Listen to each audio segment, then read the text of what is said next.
In 10 minutes, British soldiers fired 1,650 rounds into a crowd of unarmed Indians, including children. What happened next would topple an empire. This wasn't just another colonial atrocity. This was the moment the British Raj signed its own death warrant. April 13th, 1919, Amritsar, Punjab. The sun blazed mercilessly over the ancient Sikh city as thousands gathered in Jallianwala Bagh, a public garden surrounded by high walls with only one narrow entrance. They had come to celebrate Baisakhi, the spring harvest festival, unaware that their government had banned all public gatherings. Most didn't even know that just 2 days earlier, British authorities had arrested two popular Indian leaders, Dr. Saifuddin Kichlu and Dr. Satyapal, sparking violent protests across the city. The crowd was a tapestry of Indian life.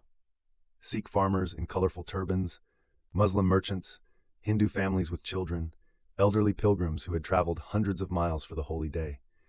Some had come to protest peacefully against the draconian Rowlatt Acts, British laws that allowed imprisonment without trial.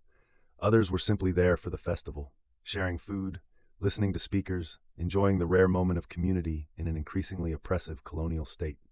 Brigadier-General Reginald Dyer had been in Amritsar for just 3 days, but he had already made his intentions clear. This 54-year-old career soldier, born in India to British parents, saw himself as the iron fist of imperial authority. That morning he had proclaimed martial law through the city's streets, but his message hadn't reached everyone in the sprawling urban maze. Dyer wasn't just enforcing order. He was hunting for what he called a moral and widespread effect. As the afternoon wore on, Dyer received reports of the gathering. In his mind, this wasn't a religious festival or even a peaceful protest. It was open rebellion that demanded crushing force. He assembled a force of 150 troops, 50 British soldiers armed with Lee Enfield rifles and 100 Gurkha and Baluchi soldiers. No warnings would be given. No dispersal orders would be issued. This was to be a lesson written in blood. At 5:15 p.m., Dyer's forces marched through the narrow entrance of Jallianwala Bagh like executioners entering a death chamber. The garden, roughly the size of 3 football fields, was enclosed by buildings and walls up to 10 feet high. The single exit through which Dyer had entered was barely wide enough for 2 people to pass through at once. It was, in military terms, a perfect killing ground. The crowd, estimated between 10,000 and 20,000 people, initially thought the soldiers had come to make an announcement. Children pointed excitedly at the uniforms. Families continued their conversations. Then Dyer raised his hand, and without a word of warning, without ordering the crowd to disperse, without firing a single shot into the air, he commanded his men to open fire. The first volley tore through the densest part of the crowd. Panic erupted instantly. Fathers threw themselves over their children. Mothers screamed for sons who had wandered off. The elderly, unable to run, were trampled by the desperate surge toward the walls. But there was nowhere to go. The high walls that had once provided shade now became death traps. For 10 endless minutes, the rifles cracked with methodical precision. Dyer had ordered his men to aim where the crowd was thickest, to maximize casualties. When people fled toward the walls, he redirected fire to cut them down. When they rushed toward the single exit, he concentrated his firepower there, creating a wall of bodies that blocked escape for others. Some threw themselves into a deep well in the garden's corner, the martyr's well, as it would later be known. Bodies piled upon bodies in that dark shaft. Others pressed themselves against the walls, praying to gods who seemed absent that day.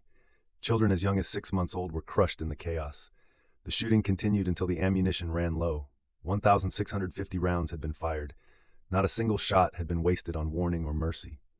When the guns finally fell silent, the garden looked like a battlefield. Bodies lay twisted in unnatural positions, blood soaking into the earth that had been blessed for harvest celebration just hours before. Dyer surveyed the carnage with satisfaction. He later testified that he would have used machine guns if the narrow entrance had allowed him to bring them in.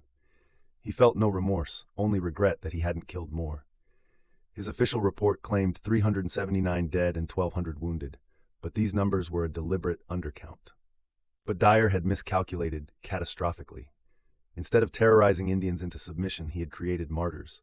Instead of demonstrating British strength, he had revealed British brutality to the world. News of the massacre spread like wildfire across India, carried by survivors who had witnessed the unthinkable. A young lawyer named Mohandas Gandhi, already known for his protests in South Africa, was horrified. The massacre transformed his philosophy, convincing him that the British were incapable of moral governance.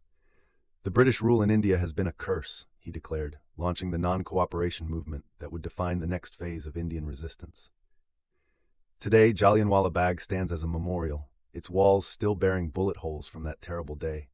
The Martyrs' Well, from which 120 bodies were recovered, remains a shrine to those who died. In trying to terrorize Indians into permanent submission, General Dyer had instead awakened a sleeping giant. The shots fired in Jallianwala Bagh didn't just kill innocent people. They killed the idea that the British Raj could ever be legitimate. If you enjoyed this story, please hit the like button and subscribe for more untold history every single day. See you in the next one.